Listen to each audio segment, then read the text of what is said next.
నెల్లూరులోని press club లో ఉమ్మడి నెల్లూరు జిల్లా అక్రమ మైనింగ్ వ్యతిరేక పోరాట కమిటీ సభ్యులు మీడియా సమావేశం నిర్వహించారు. ఈ సందర్భంగా వైఎస్ఆర్ ట్రేడ్ యూనియన్ సెక్రటరీ మందల రాజేష్ మాట్లాడుతూ పార్టీలు సిద్ధాంతాలు వేరైనా జాతీయ స్థాయి కార్మిక సంఘాలు ఐఎన్టీయూసీ, వైఎస్ఆర్టీయూసీ, ఐఎఫ్టీ, కాంగ్రెస్ నాయకులు కలిసి ఉమ్మడి నెల్లూరు జిల్లాలో జరుగుతున్న అక్రమ మైనింగ్ కు వ్యతిరేకంగా ఓ కమిటీ ఏర్పాటు చేసుకుని ఉమ్మడి నెల్లూరు జిల్లాలో గతంలో 10 నుండి 20% అక్రమ మైనింగ్ జరిగితే గత 14 నెలలుగా ఈ అక్రమ మైనింగ్ మరో స్థాయిలో జరుగుతుందని, జిల్లా ఉన్నతాధికారులతో పాటు మైనింగ్ అధికారులు అక్రమ మైనింగ్ వ్యవహారంపై ఫిర్యాదులు వచ్చినా బయటకు రానియకుండా తొక్కి పెడుతున్నారని, మైనింగ్ మాఫియాలో కొందరు నెల్లూరు ఎంపీ వేమిరెడ్డి ప్రభాకర్ రెడ్డి పేరు వాడుకుంటున్నారని తెలియజేశారు. మేము వివిధ పార్టీలు వివిధ సిద్ధాంతాలు అయినప్పటికీ కూడా ఈ నెల్లూరు జిల్లాలో అక్రమ మైనింగ్ అనేటువంటి దందాకు తెరలేపి దాదాపుగా నిజాలు చెప్పాలంటే 5 మాసాలైంది. గతంలో ఈ మైనింగ్ మాఫియా అనేది ఒక 10% నుంచి 20%, 25% మధ్య ఆ ప్రభుత్వంలో చివరి రోజుల్లో అంటే 4వ ఏడాది అయిపోయిన 5వ ఏడాదిలో మొదలుపెట్టారు.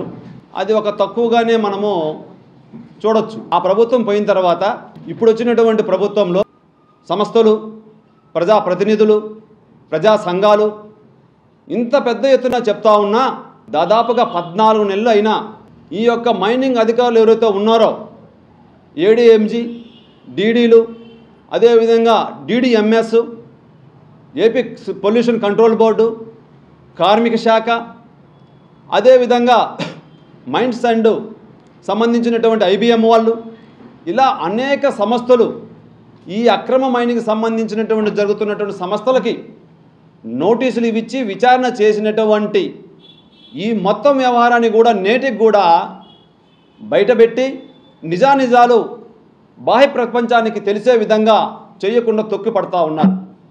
ఈ నేపథ్యంలో అక్రమ మైనింగ్ మాఫియాకి సంబంధించినటువంటి ఈ వ్యాపారం వల్ల అక్కడ సైదాపురం మండలంతో పాటు గూడూరు మండలంలో ఉండేటువంటి అనేక గ్రామాలు రాబోయేటువంటి భావితరాల ప్రజలకు సంబంధించినటువంటి భవిష్యత్తుతో కూడుకుంది. కాబట్టే ఈ యొక్క విలేకరుల సమావేశాన్ని ఏర్పాటు చేయడం జరిగింది.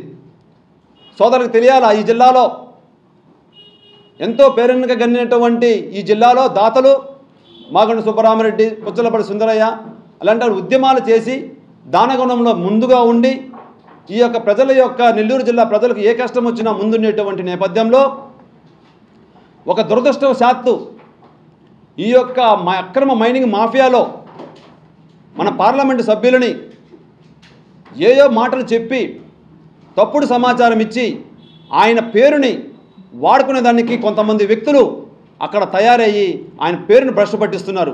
పెద్దలు వారికి మా విజ్ఞప్తి, ఈ నెల్లూరు జిల్లాలో ఏ మారుమూల గ్రామానికి పైన దాహార్తి అని అంటే వారి యొక్క ట్రస్ట్ నుంచి, పార్లమెంట్ సభ్యుల యొక్క ట్రస్ట్ నుంచి దాహాన్ని తీర్చేటువంటి పెద్ద మనసున్న గుణం మీది. ఈ యొక్క అక్రమ మైనింగ్ మాఫియాలో మీ పేరును వాడుకొని కోట్ల రూపాయల ధనార్జనంగా తాడు బంగారం లేని వ్యక్తులు ఇవాళ ఒక నిర్దిష్టమైన ప్రణాళిక లేకుండా, పద్ధతి లేకుండా ఎవరైనా పత్రికా విలేకరులు మాట్లాడితే వారిపైన దాడులు, ప్రజా సంఘాలు మాట్లాడితే పోలీసుల చేత బెదిరింపులు. ఇవాళ మేము అడుగుతూ ఉన్నాం, నిశ్చితగా అడుగుతూ ఉన్నాం. ఇవాళ కలెక్టర్ గారికి చెప్పాం, సార్ ఈ 14 నెలల నుంచి అధికార గణం తీసుకున్నటువంటి చర్యలు ఏదైతే ఉన్నాయో ఏ ఒక్కటి కూడా అక్కడ అక్రమం జరుగుతున్నటువంటి మైన్స్ పైన చర్యలు లేవు. తాత్కాలికంగా ఆపి ఉన్నారు. ఒక వారం రోజులు ఆపితే ఒకే ఒక్క నైట్లో అక్కడ ఉన్నటువంటి యంత్రాంగాన్ని అంతా కూడా తమ కనుసన్నల్లో గుప్పిట్లో పెట్టుకొని రాత్రికే మరి అక్కడ సంపదనంతా కూడా తరలించి వేస్తూ ఉన్నారు. దీనివల్ల మేమేమడుగుతున్నామనంటే అక్కడ ఉన్నటువంటి ప్రజలు నిరక్షరాస్యులు, వారికి పోరాటం చేసేటువంటి ఉన్నటువంటి నేపథ్యం ఉన్న ప్రాంతంలో ఇలా తాగుడుకు బానిసలైపోయి అక్కడ ఉన్నటువంటి కొంతమంది పెత్తందారులు ఈ మైనింగ్ మాఫియా యొక్క గుండాలు అక్కడ చేరి ఆ ప్రజలను భయభ్రాంతులకు గురి చేస్తున్నారు. ఇళ్లలో నుంచి రాకుండా చేస్తున్నారు. పచ్చటి పొలాలు, నిమ్మ చెట్లు, అక్కడ ఉన్నటువంటి 5 అడుగులు 6 అడుగుల్లో వచ్చేటువంటి తాత్కాలికమైనటువంటి 1 లక్ష రూపాయల మైనింగ్ వ్యతిరేక పోరాట కమిటీగా జాతీయ సంఘాలైనటువంటి ఐఎన్టీయూసీ, వైఎస్ఆర్టీయూసీ, ఐఎఫ్టీ లాంటి సంఘాలను కలుపుకొని ఈ గ్రామంలో మేము పర్యటించి ఆ ప్రజలను చైతన్యవంతులను చేసి ఈ అక్రమ మైనింగ్ పాల్పడుతున్నటువంటి వ్యక్తులు ఎవరైతే ఉన్నారో మీ అందరికీ తెలిసిన విషయమే. ఇటీవల ఒక వార్తాపత్రిక సంబంధించినటువంటి వారపత్రిక యొక్క ఎపిసోడ్లో చూసి నేరుగా వారిపైన దాడి చేయడం, వారిని దూషించడం, ఏదైనా ప్రజాస్వామ్యంలో ఎంతసేపైనా కూడా చర్చించుకునేందుకు అవకాశం ఉందంటే మన స్వతంత్ర భారతదేశంలో డంపింగ్ యార్డులకు పర్మిషన్స్ లేవు. వాటి పర్మిషన్ లేకుండానే మీరు డంపింగ్ యార్డులు కొనసాగిస్తూ ఉన్నారు. మొన్న గౌరవ పార్లమెంటు సభ్యులు జగన్ గారి యొక్క పర్యటన ముందు రోజున నేను ఈ యొక్క వ్యాపారానికి సంబంధించి మానుకుంటున్నాను కాబట్టి ఈ వ్యాపారంతో నాకు సంబంధం లేదని స్వాగతిస్తున్న వారి మాటని.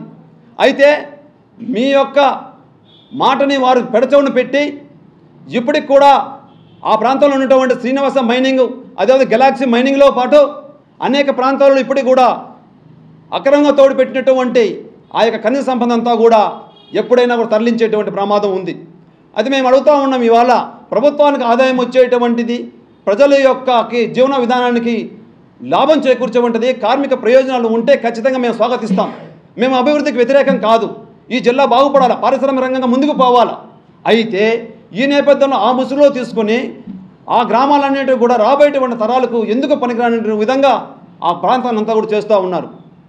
మీరు ఏ ఒక్క శాఖనైనా సరే తీసుకోండి, ఏపీ పొల్యూషన్ కంట్రోల్ బోర్డు ఇప్పుడు నుండి మీకు ఇచ్చినటువంటి పత్రిక విలేకరులకు ఇచ్చినటువంటి జాబితాలో ఉన్నటువంటి మైనింగ్ కంపెనీ వాళ్ళకు ఈ యొక్క పోరాటానికి నాంది పలకడం జరిగింది. ఇక్కడ వచ్చిన విలేకరులు మేము అందరూ చెప్తా ఉన్నాం. ఇప్పటికే మీరందరూ కూడా అనేక సందర్భాల్లో అక్కడ పోతే కొంతమంది విలేకరుల్ని బెదిరించి వాళ్ళని సంబంధించిన కెమెరాలు లాక్కున్నటువంటి పరిస్థితి. అక్కడ ఎవరు కూడా చెప్పాలంటే పాకిస్తాన్ తరహాలో ఎవరు కూడా ప్రజా సంఘాలు పోయేటువంటి పరిస్థితి లేదు. కాబట్టి ఇక్కడ విలేకరుల సమావేశం ద్వారా మేము అడుగుతూ ఉన్నాం. కలెక్టర్ గారికి సంబంధించి మేము రిప్రజెంటేషన్ ఇచ్చాం. ఆల్ పార్టీ మీటింగ్ని పిలవండి. మేము చెప్పడమే కాదు, ఈ జిల్లాలో ఉన్నటువంటి అనేక ప్రతిపక్ష పార్టీలు ఉన్నాయి, ప్రజా సంఘాలు ఉన్నాయి, వాళ్ళందరితో కమిటీ వేయండి. దీని మీద నిజానిజాలను తేల్చండి. ఒకవేళ వాస్తవంగా చట్టపరిధిలో ఆ గ్రామాలకి, ఆ మండలాలకి, ఆ నియోజకవర్గాలకి లాభం చేకూర్చేది అయితే మీరు నిర్భయంగా ఆ యొక్క వ్యాపారాన్ని కొనసాగించవచ్చు. పూర్తిగా చట్ట వ్యతిరేకంగా, ఏ ఒక్క పర్మిషన్స్ లేకుండా, ఏ ఒక్క ఆధారం లేకుండా కేవలం మూకబిర్రు రౌడిజం ద్వారా అక్కడ జరుగుతున్నటువంటి ఈ యొక్క దమనకాండను మేము వ్యతిరేకిస్తూ ఉన్నాం. కాబట్టి రాబోయేటువంటి రోజుల్లో ఆ ఉన్నటువంటి మొత్తం 14-15 గ్రామాలకు సంబంధించినటువంటి ఈ మేజర్ ప్రాంతాలకు సంబంధించినటువంటి ఉన్నాయో ఆ గ్రామాలలో ఐఎన్టీసీ, వైఎస్ఆర్టీయూసీ ఇతర కలిసి వచ్చేటువంటి అన్ని సంఘాలను కలుపుకొని ప్రజా చైతన్యం ద్వారా ఈ యొక్క జిల్లాలో ఉన్నటువంటి, ఒకప్పుడు మీ అందరికీ తెలుసు, గూడూరు ప్రాంతం మైకా మైన్స్కి ప్రసిద్ధి గాంచింది. దక్షిణ భారతదేశంలోనే ఎక్కువ నిక్షేపాలు ఉన్నటువంటి ప్రాంతం. వాటి రోజులు రాబోయేటువంటి రోజుల్లో ఉన్నాయి. ప్రజలు ఖచ్చితంగా తిరుగుబాటు చేస్తారు ఆ ప్రాంతంలో. మీకు సంబంధించినటువంటి అక్కడ ఉన్నటువంటి ఈ యొక్క అక్రమమైన పద్ధతులు చేసేటువంటి పద్ధతుల్ని మానుకొని ఈ జిల్లాకు సంబంధించినటువంటి పెద్దలు, పార్లమెంటు సభ్యులు వారి యొక్క మాటను స్వాగతిస్తూ మరొకసారి విజ్ఞప్తి చేస్తా ఉన్నాం. మీరు కానీ మీ అనుచరులు కానీ అక్కడ లేకుండా ఈ ప్రజలకు సంబంధించి సూటిగా మీరు ఒక ప్రెస్ మీట్ పెట్టి ఇదంతా కూడా జాతి సంపద, ఆ యొక్క ప్రాంతాలను కాపాడుతాం, అక్కడ ఉన్నటువంటి రైతాంగాన్ని, ప్రజల యొక్క సంక్షేమం మా ప్రధాన ధ్యేయమని మీరు ఒక ప్రెస్ మీట్ ద్వారా పెట్టి ఇచ్చినట్లయితే ఆ ప్రాంత ప్రజలందరూ కూడా మీకు జేజేలు కొడతారు, మీకు నిరాజనాలు పలుకుతారు. తప్ప మీరు కేవలం పత్రిక స్టేట్మెంట్ ఇచ్చి మీ అనుచరులు మాత్రం రాత్రికి రాత్రే ఈ యొక్క కార్యక్రమం దందాన్ని చేసే కార్యక్రమం చేస్తే ఆ యొక్క ఫలితం ఉండదని చెప్పి మేము చెప్తా ఉన్నాం. కాబట్టి ఈ యొక్క అక్రమ మైనింగ్ అనేటువంటి పదం వినిపించకుండా ఈ జిల్లాకు ఎంతో ప్రతిష్ట ఉన్నది. సారా ఉద్యమం చేసినటువంటి చరిత్ర ఉంది. చనిపోయినట్టుగా చిత్రీకరించి ఆ పోస్ట్ మార్టం రిపోర్టులు కూడా మార్చివేసి ఆ గనుల సమాచారాన్ని అంతా కూడా దాచిపెట్టిన పరిస్థితి ఉంది. కాబట్టి ఇంత చట్ట వ్యతిరేకంగా అక్కడ జరుగుతూ ఉన్నాయి. కాబట్టి ఇప్పటికైనా సమగ్రమైనటువంటి కార్మిక సంఘాల యొక్క విజ్ఞప్తిని ఈ ప్రభుత్వం మన్నించి కార్మిక చట్టాల ప్రకారంగా ఇప్పుడు పనిచేస్తున్నటువంటి కార్మికులకు కనీసమైనటువంటి ఫస్ట్ ఎయిడ్, మంచినీటి వసతి, అక్కడ ఉన్నటువంటి వాళ్ళకి షెల్టర్స్ అన్నీ కూడా కాపాడాల్సిన ఏర్పాటు చేయాల్సిన అవసరం ఉంది.